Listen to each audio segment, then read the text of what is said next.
AB party গড়ে ওঠা থেকে এখন পর্যন্ত বাংলাদেশে যে ফ্যাসিবাদ বিরোধী গণতান্ত্রিক সংগ্রাম হয়েছে তাতে যুক্ত ছিল। আমরা একসাথে যুগপন্থা ফ্যাসিবাদের বিরুদ্ধে লড়াই করেছি এবং এই লড়াইয়ের মধ্যে দিয়ে এই আস্থা এবং আশা তৈরি হয়েছে বাংলাদেশের গণতান্ত্রিক রূপান্তরে একটা গণতান্ত্রিক রাজনৈতিক ব্যবস্থা প্রতিষ্ঠায় এবি পার্টি তার ভূমিকা অব্যাহত রাখবে এবং উত্তরোত্তর তারা শক্তিশালী হবে। আজকে আমরা ফ্যাসিবাদী শাসক শেখ হাসিনার বিদায়ের পরে, পলায়নের পরে বাংলাদেশে আছি। এই বাংলাদেশ তৈরি হয়েছে হাজারো শহীদের আত্মদানের মধ্যে দিয়ে। শত শত ছাত্র শ্রমিক তরুণরা অন্ধ হয়ে গেছে, হাজার হাজার ছাত্র তরুণদের অঙ্গহানি ঘটেছে। এই সমস্ত শহীদ এবং আহত যোদ্ধাদের স্মরণে রেখে আমরা বাংলাদেশে যে নতুন যাত্রা, সেই যাত্রার ব্যাপারে আমরা যাতে সকলেই সচেতন থাকি। আমাদের কাছে এই শহীদেরা যে কর্তব্য হাজির করেছেন, সেই কর্তব্য হচ্ছে বাংলাদেশকে একটা গণতান্ত্রিক বাংলাদেশে পরিণত করা।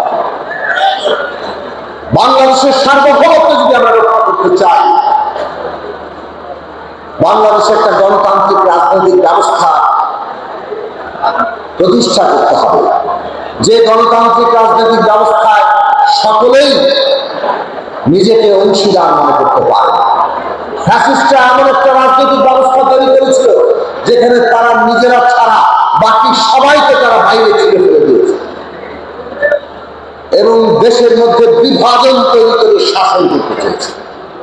যেই দেশ নিজের জনগোষ্ঠীর মধ্যে বিভাজন সৃষ্টি করতে পারে, যে শাসকরা নিজের দেশের মানুষকে বিভক্ত করে শাসন করতে চায়, তাদের পরিণতি কি হয় আমাদের সাম্প্রতিক দুনিয়াতে বহু শাসকের ক্ষেত্রে প্রযোজ্য হচ্ছে।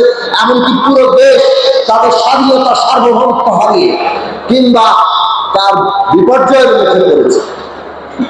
কাজেই বাংলাদেশের স্বাধীনতা সার্বভৌমত্ব এবং বাংলাদেশের একটি গণতান্ত্রিক রাজনৈতিক ব্যবস্থা যেটা সবাই অংশীদার ভাবে করতে পারে, এইটা অঙ্গাঙ্গিকভাবে যুক্ত।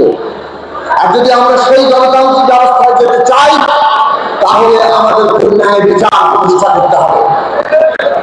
৭১ সালে মুক্তিযুদ্ধের মধ্যে দিয়ে লক্ষ শহীদের রক্তের উপর দাঁড়িয়ে দেশ প্রতিষ্ঠিত হয়েছে। বাংলাদেশ রাষ্ট্রের লক্ষ্য ছিল নাগরিকদের জন্য সাম্য, মানবিক মর্যাদার সামাজিক ন্যায় বিচার প্রতিষ্ঠা করা। একই সাথে ৭১ সালে গণহত্যা হয়েছে, তাতে যারা অংশ নিয়েছে তাদের জন্য ন্যায় বিচার প্রতিষ্ঠা। বাংলাদেশ কোনটাই করতে পারেনি। আমরা দেখেছি ৫৩ বছরের শাসন সেই কারণে জনগণের আকাঙ্ক্ষার বিরুদ্ধে গিয়েছে। আজকে ২০২৪ সালে আমাদের ছাত্র শ্রমিক তরুণরা তারা বাংলাদেশে ওই ৭১-এর যে আকাঙ্ক্ষা, তাকে নতুন এক শব্দে বৈষম্যহীন বাংলাদেশের মধ্যে ধারণ করেছে এবং ৭১ আবার নতুন করে আমাদের সামনে হাজির হয়েছে ২৪-এর গণঅভ্যুত্থানে। এই অভ্যুত্থানেও নির্বিচারে হত্যাকাণ্ড চলেছে।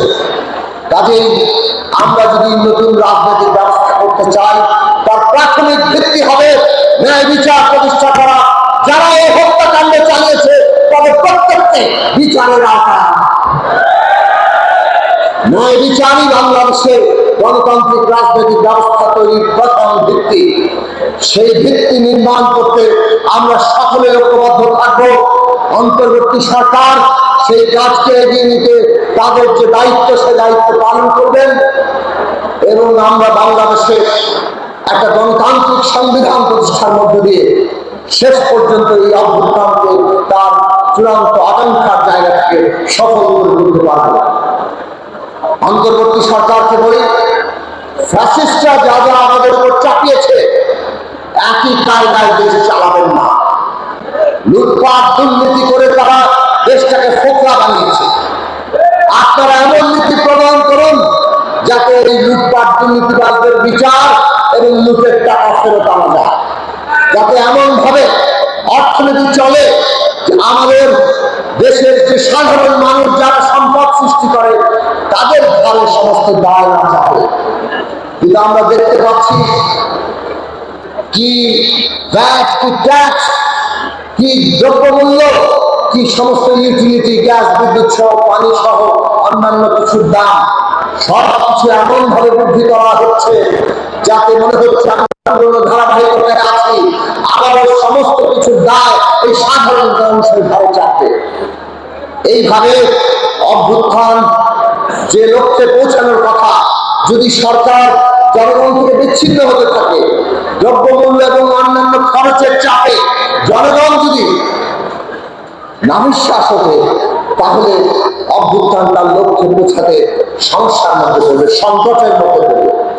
জনগণকে ঐক্যবদ্ধ রাখতে সেই কারণে অভ্যুত্থানের জনগণের যে আকাঙ্ক্ষা, সমস্ত শ্রেণী পেশার মানুষের যে আকাঙ্ক্ষা, সেই আকাঙ্ক্ষা বাস্তবায়ন করে রাজনৈতিক উত্তরণের কাজটি আপনারা সম্পন্ন করবেন, সেই আশা মানুষ করে। এবি পার্টি এবং আমরা সকলে মিলে সেই কাজে আমাদের নিয়োজিত রাখবো। সেই আশাবাদ রেখে আপনাদের